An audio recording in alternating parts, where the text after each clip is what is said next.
Petroleum and Natural Gas Senior Staff Association of Nigeria, PENGASSAN, has voiced strong concerns over the increasing presence of Indian expatriates in Nigeria's oil and gas sector. The union alleges that companies like Sterling Oil and Indorama are employing foreign workers in positions that could easily be occupied by Nigerians. PENGASSAN President Festus Osifo warns that these companies are exploiting the expatriate quota system by creating multiple shell companies to bypass regulations, leading to an unfair labor environment.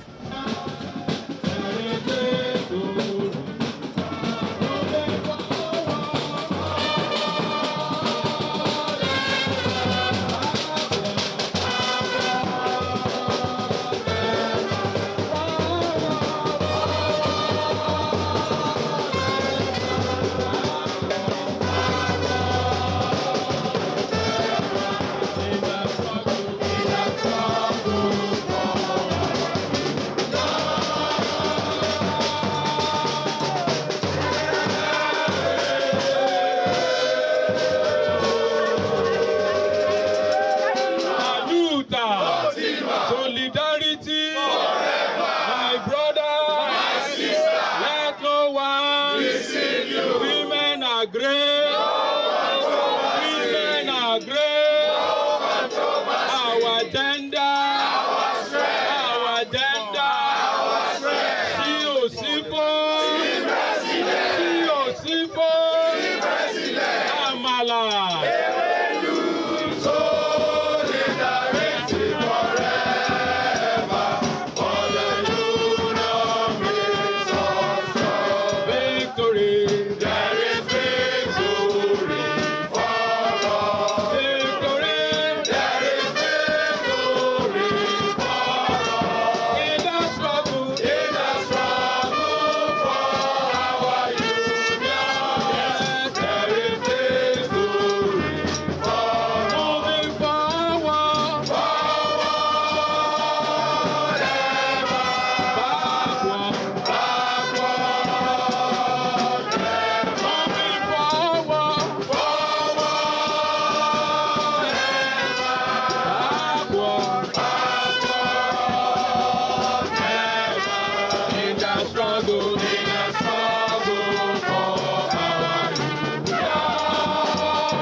Solidarity, solidarity, moving train, moving train.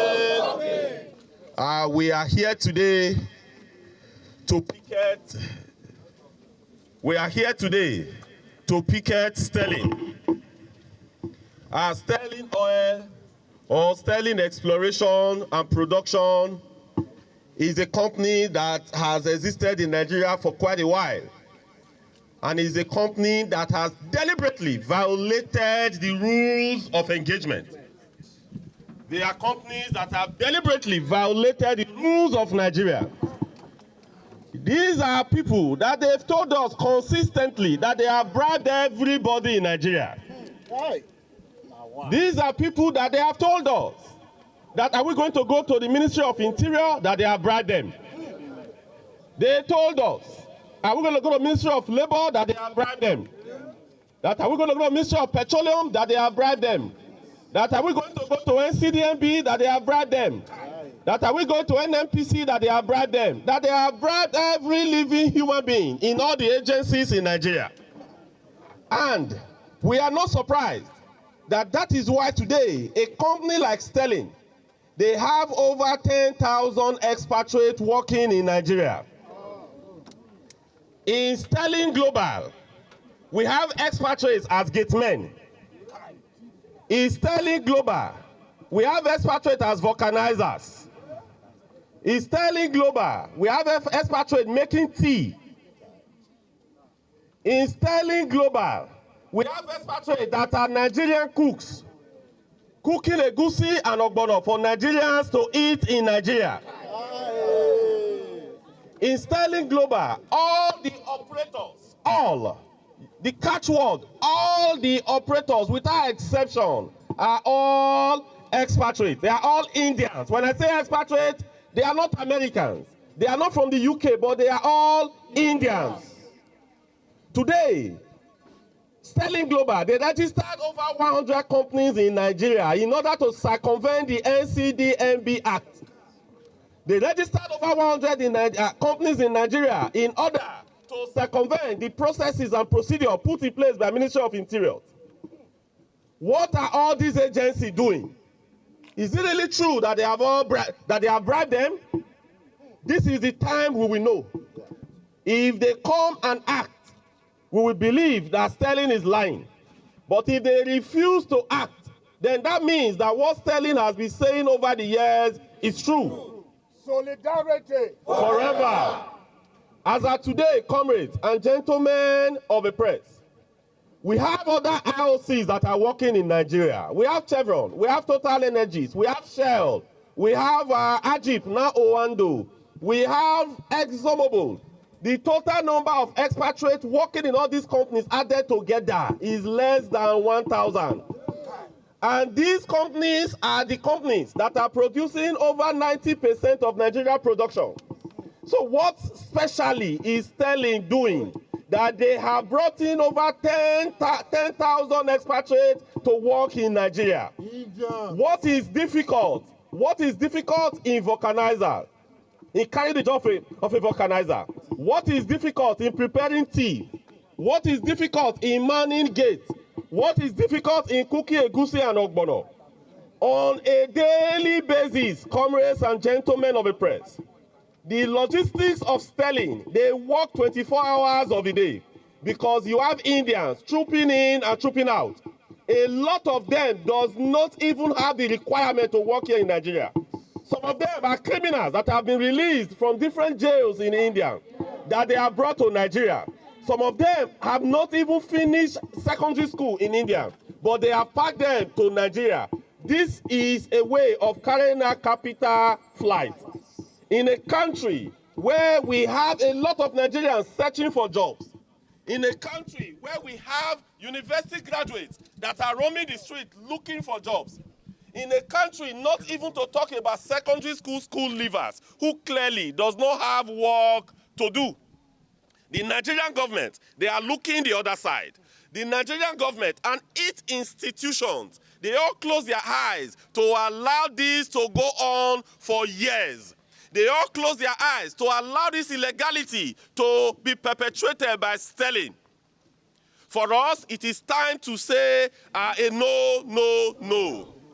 This illegality must stop now. Solidarity forever. So, comrades, we are fully prepared. We are totally ready to let Sterling understand that it is no longer business as usual. Despite ongoing discussions with the Nigerian Content Development Monitoring Board, PENGASSAN says little progress has been made in addressing these concerns. Osifo further revealed that at Indorama's Port Harcourt facilities, Indian workers reportedly outnumber Nigerians and receive higher wages in US dollars, while local workers struggle with the effects of currency devaluation. With tensions rising, the union is considering stronger actions, including a nationwide strike if the government fails to step in. I've also told us that we're going to High Court, that they are waiting for us there. That no matter the institution, be it executive, be it legislature, and be it judiciary, that they are there waiting for us.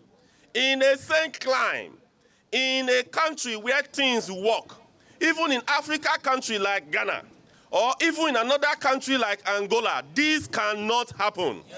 You cannot litter a country with this level of expatriate in a company that is as small as Sterling, in a country where we are looking for jobs. There is no country in the world where you have the cheapest labor compared to Nigerians. So what are they trying to hide? And we also learned that recently that the government of India declared some of the management of Sterling personnel non granta.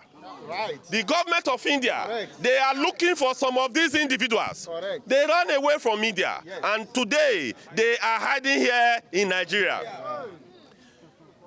So why has the government of India declared them persona non grata if their attitude and character was good? It shows clearly that they are doing a lot of things that are fundamentally wrong. Nigeria government must wake up. Our members in Sterling has been subjugated. Our members in Sterling has been pushed to the background. They should tell us how many Nigerians are working in Sterling today that are managers. They should tell us how many Nigerians today are working in Sterling that are general managers. But when you go to other international oil and gas companies, you have Nigerians even as managing director. You have Nigerians even as deputy managing directors. You have Nigerians as executive general managers, and so on. But in Sterling, you will not see that. There are Nigerians that have worked in Sterling for years. They have been repressed. They have been subjugated. Sterling is one of the companies operating in the upstream sector of the oil and gas industry today that had abysmal welfare. The welfare of our members in Sterling is nothing to write home about. Today, what they are earning is peanuts. Today, when we have wage reopener, we force them literally to come and talk about wage reopener. I could see all over. I could see police officers all here. These police officers are soldiers. They're supposed to go in and arrest these selling people. Yes. They are supposed to go in and arrest the CEO and arrest the COO. Yes. They are not supposed to be protecting criminals. Yes. You cannot be protecting criminals in our own land. These are people that have been declared persona non grata. They are looking for them in India. They are criminals. Yes. That is what they are. So the police and the army, you ought to go into that building and arrest all of them. Solidarity. Police and army, go into that building and count how many Nigerians that are there versus the number of Indians that are there. Police and army, go to their offices in Quota and look for how many Nigerians that are there. But police and army, your children went to school, they are looking for a job. There is no job for them to do.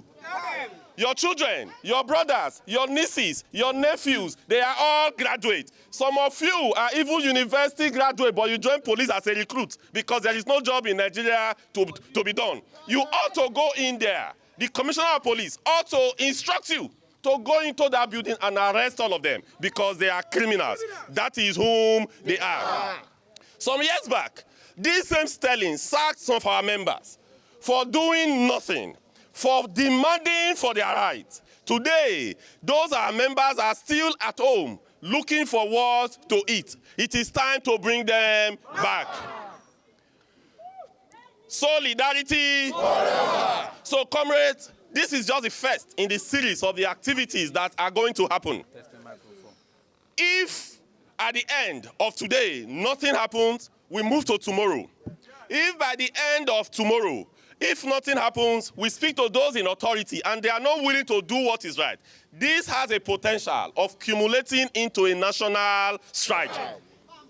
Comrades, are you prepared? Yes. Comrades, are you ready? Yes. Because when we say injury to one, it's injury to all. When we say injustice to one, it's injustice to all. Injustice anywhere is injustice everywhere. So, comrades and gentlemen of the press, this is one struggle that we have started and we must see to the end of it. Yes. Those Indians, they must be sent packing. All the jobs that Nigerians are doing, that those Indians are doing today, they must leave. Our brothers, our sisters can do those jobs much more effectively. In other houses, in other oil and gas companies, we have Nigerians doing that job efficiently. We have Nigerians up to the position of managing director. The biggest oil company in Nigeria today is Shell. Is a Nigerian that is managing Shell. So if a Nigerian can be the managing director of Shell, what are we talking about? In Ajib, now we have a Nigerian there who is the managing director. The deputy managing director is also a Nigerian. When you go to Total Energies, you have a Nigerian as the deputy managing director. More strategic positions are manned by Nigerians. So what is special in Sterling? What kind of crude is Sterling producing that they cannot hire Nigerians? That you have Nigerians as cleaners. You have Indians as cleaners. That you have Indians as vulcanizers. You have Indians as sweepers. You have Indians as cooks, cooking Nigerian food. You have Indians as gatemen. You have Indians as panel operators. A job a secondary school leaver can actually do. enough is enough.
To Chevron, credit alert to selling, credit alert to Total, credit alert to selling, Aluta.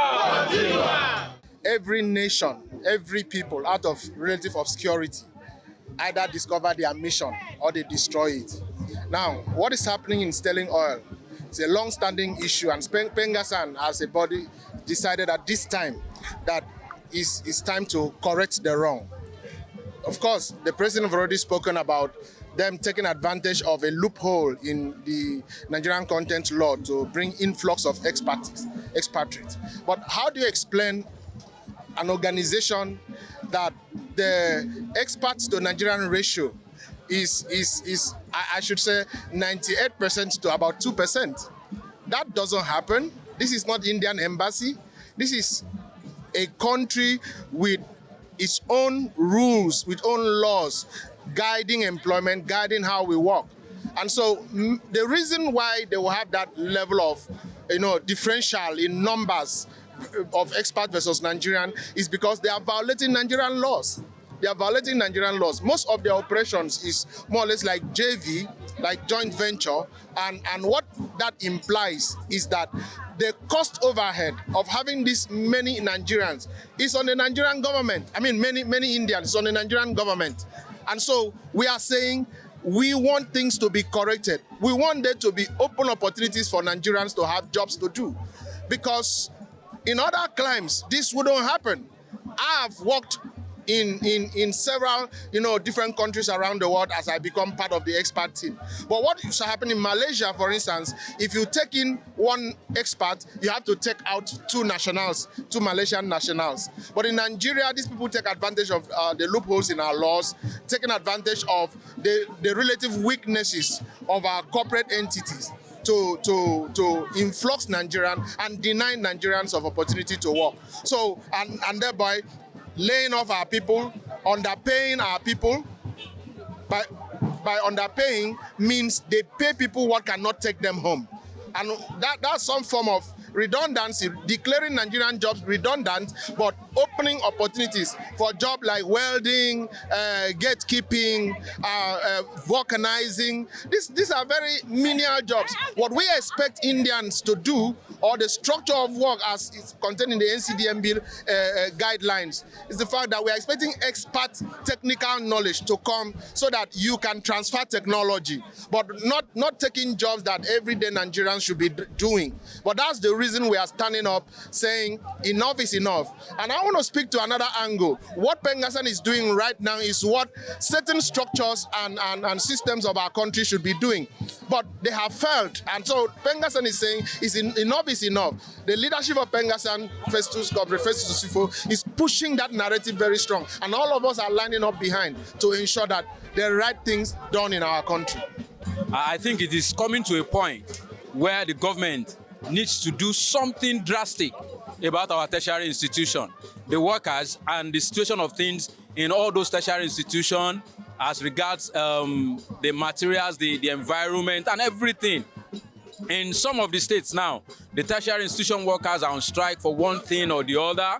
The issue of ASU has been on the desk of the federal government from time immemorial, and it looks like something that is never going to end.